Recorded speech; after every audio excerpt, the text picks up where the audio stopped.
Assalamu alaikum and welcome back to my channel. Insha Allah a bidiyon mu na yau zan nuna muku yadda ake nemo signal a cikin exchanger din CoinW.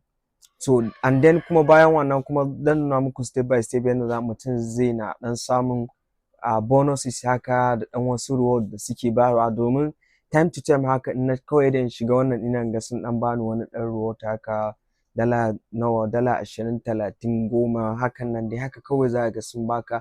So gaskiya wayannan exchanger din na cire musu wula in dai ta wajen wannan ne. So like ko baka da jari ma in Allah ya da sai ga da dan wasu $10 da suka baka kyauta sai ga ka dan samu wannan. So in Allah ya da a wannan bidiyon zan nuna mana yadda zamu nemo signal a cikin wannan exchanger din, wato in da kai trading da kuma yadda mutum zai yi participating akan irin wannan airdrop da kuma wasu reward da bonuses da suke rabawa a cikin wannan exchanger. So kafin mu shiga cikin bidiyon kar ku manta da subscribe ma channel nan, ku yi like ma bidiyon nan, sa'annan ku yi share din shi, and then kar ku manta da join na Telegram community din mu da kuma WhatsApp group mu.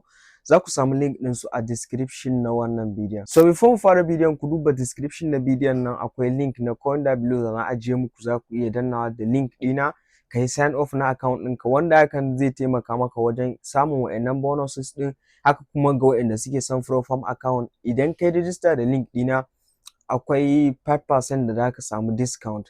Misali in dala 50 ne za a rage maka dala 5, in dala 100 ne za su rage maka 5% na dala 100 ka. So in kai amma sai kai sign up da partnership link ina, idan kuma direct ka je ka siya inda ake sayarwa haka za su sayar maka. So ni ma saboda mun yi partnership da su ne. Haka kuma waɗanda suke son farm account za su iya min magana, zan ajiye muku number na ko kuma handle ina na Telegram, za ka iya min magana idan kana son farm. To farm account shine kamar misali ka iya trading ko kana so kai amma baka da jari, jarin ka misali kwata-kwata dala 50 ne. So zaka iya zuwa ka siya account wanda akwai jarin dala 2000 ko dala 5000 ko dala 10,000 a ciki.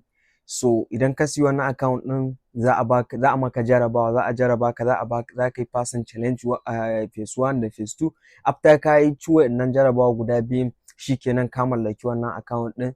Duk trading da za ka yi da wannan 5,000 din ko dala 10,000 riban naka ne, but amma ba na spot trading bane. So ga waɗanda suke yin future trading ne shi wannan. So in kana yin future trading like zaka iya mun magana. So in kuma baka yi is okay, ba na spot trading bane, na future traders ne. Okay. So kamar yadda na faɗa muku, so waɗanda suke son farm account wato funded account, so kai tsaye kamar yadda kuke gani yanzu zan muku explain game da yanda yake. So wanda yake so abinda kawai za ka yi ka duba description na bidiyon nan, akwai link ɗina, partnership link ɗina. So za ka yi sign up da shi.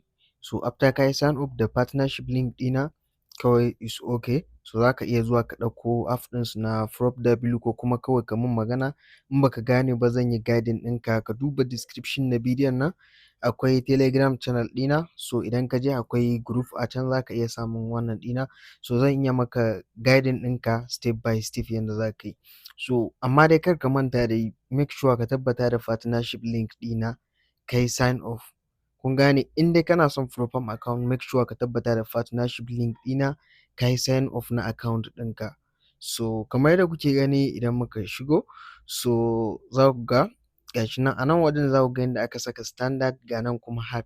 So kamar yadda kuke gani, so wannan za ku ga yanzu ga wannan a under standard ɗin nan. So za ku ga wannan na farko account wanda akwai dala 2000 a cikin shi, wanda za ka same shi akan dala 28 kawai. Za ka siyi wannan account ɗin. Idan ka siyi wannan account ɗin kawai idan kai passing challenge a phase 1 da phase 2 kawai that is all, ka ci wannan account ɗin. Duk abin da za ka samu daga baya riba naka ne. So kai ne za ka zaɓi wanne kake so. A nan za ku ga mai 10k, ga mai 25k, 50k, 100k kamar yadda kuke gani. A nan wajen kuma idan muka zo under hard shi ma za ku gani everything. So yanzu bari na muku bayani yanda za ku gane. Yanzu for example mu ɗauki wannan ƙaramin mai 2000 ɗin nan. So idan muka yi ƙasa a nan wajen za ku ga phase 1 ga phase 2. So a phase 1 abin da ake so shine kamar jarabawan da za a maka kenan wannan. So abin da ake nema a phase 1 a jarabawan da kamar test da jarabawa za mu kira shi. So a jarabawan farko da za a maka ana so da wannan jarin da aka baka na dala 2000 ka samo riban dala 100 kacal. Riban dala 100 kawai ake so a jarabawan farko ka samu.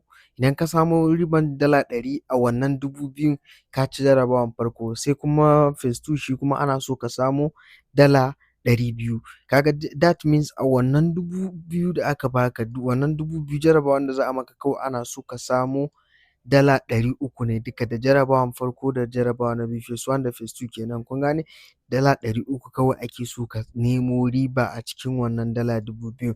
Wannan is very simple in dai ka iya trading ɗin, ba wani wahala. Sai nan kuma time limit, gashi nan unlimited.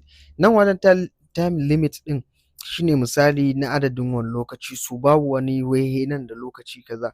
Ko yau ka siya account ɗin misali za ka iya barin account ɗin, ko kuma misali ka fara yi sai ka samu riban dala 20 ko dala 50 misali, so ba wani limit wai da za a ce maka wai zuwa lokaci kaza idan baka haɗa wannan dala 100 ko dala 300 nan wai zai dawo farko, ko da ka yi asaran account ɗin, ko kuma za a goge riban da ka samu na baya. No, ko yanzu ka fara ka samu riban dala 50 sai ka zo ka daina misali kai wasu watanni baka shiga trade ba, wannan dala 50 ɗin tana nan, kana zuwa ka ci gaba kawai da a haɗa riban har ka kai target ɗin da ake so ka kai. Daga ka kai wannan target ɗin kuma that is all, ka gama da wannan account ɗin. So sai minimum trading day, so daga siyan account ɗinka ana so kai trading aƙalla na kwana 5. Kun gane, na kwana 5. Menene trading na kwana 5? Shine misali kaman misali a yau ka siya account ɗin sai kai trade ka samu riban dala 300, so za ka jira sai ka yi kwana 5 kana shiga trade, so za ka tsaya gobe ma za ka iya zuwa ko da small kuɗi ne kawai ka buɗe trade ka rufe, jibi ma haka, har sai ka yi kwana 5, at least dai ka yi kwana 5 ake so. Duka shi ma yana daga cikin abin da jarabawan da ake so a maka. Sai nan kuma maximum daily loss da kuma maximum drawdown ɗin nan. So wannan maximum daily loss ɗin shi kuma kuɗin da ake so, ba a so ka yi loss ɗin shi a rana. A rana ba a so ka yi asaran kuɗin da ya kai dala 100. So wannan in dai kana da risk management mai kyau baka da matsala da wannan. A rana dai kar ka manta dai ba a so ka yi asaran kuɗin da ya kai dala 100. Idan ka yi asaran kuɗin da ya kai ya wuce dala 100 a rana, that means za ka ƙona wannan account ɗin. Sai maximum drawdown ɗin nan shi kuma duka total wannan ɗin ne a lokacin da kake wannan account ɗin, ba a so ka yi asaran kuɗin da ya kai dala 200 a account ɗin a duka. Kamar misali yau ka yi loss ɗin dala 50, sai gobe ma kai dala 50, kun ga that means dala 100 kenan ko. So amma shi wannan ba matsala bane, saboda ai ba a rana ɗaya muka yi loss ɗin dala 100 ba. Yau ne na yi ko jibi na sake wani loss ɗin misali ya zama dala 100. So in ka ci gaba da loss yana kai dala 200 irin a ranaku daban-daban, so da ka ƙona wannan account ɗin. Sai trading period unlimited ne shi ma. Sai maximum leverage ɗin 5 ne, 5:1 kamar yadda kuke gani. So waɗannan su ne abin da kawai ake buƙata, da ka kammala su za ka ci wannan account ɗin. Idan muka zo nan wajen trade kuma za mu ga, so waɗannan su ne fees ɗin kamar yadda kuke gani. So waɗannan ba kowane fees ba ne yake nan wajen, so za ku gani akwai BTC, Ethereum, LTC gashi nan. So za ka zo ka zaɓi ka yi choosing wasu fees da za ka na yin trade a kansu, ko kuma za ka iya yi ma duka is okay. So kamar da yadda nake faɗa muku, wannan na masu yin future trade ne, so babu na spot trade.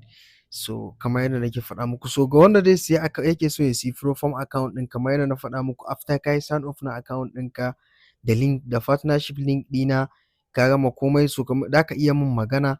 So kawai sai ka je ka yi depositing dala 28 a kan wannan account ɗinka na CoinW. Kun gane? So account ɗinka na CoinW za ka je ka yi depositing dala 28 nan. Amma idan kai partnership da link ɗina kamar yadda na faɗa muku, za ka samu discount, za a rage maka wani kuɗi. Ba dala 28 nan kai za ka siya ba, kai za ka siya shi ƙasa da haka ne, saboda ka yi wannan da link ɗina. So kawai da za ka depositing kuɗi a ciki ne. So in ka min magana zan faɗa maka yadda za ka samu wannan app ɗin sun, ko kuma ka je Play Store za ka gan shi ka saka PropW. So idan ka ɗauki wannan app ɗin, kawai sai kai sign off na account ɗinka na CoinW. Kun gane me nake nufi? Kawai za ka saka login, za ka saka email ɗinka da kuma password ɗinka na can CoinW account ɗinka akan wannan application ɗin. So kana sakawa that is all, shikenan. Amma make sure ka tabbata ka saka wannan kuɗin da zaka siya shi wannan account ɗin. So kawai ka zo ka danna inda aka saka get started.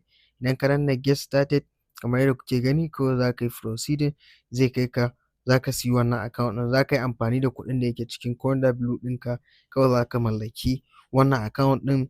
Kana gama passing challenge ɗin, so duk trade da za ka yi wannan profit ɗinka ne za ka na withdraw ɗin shi zuwa CoinW account ɗinka ka cire kuɗinka, ba wani problem. So wannan game da yayin da funding account ɗinsu yake kenan. So idan muka koma kuma cikin shi CoinW ɗin kamar yadda na faɗa muku, so yanzu bari na nemo shi, gashi nan misali.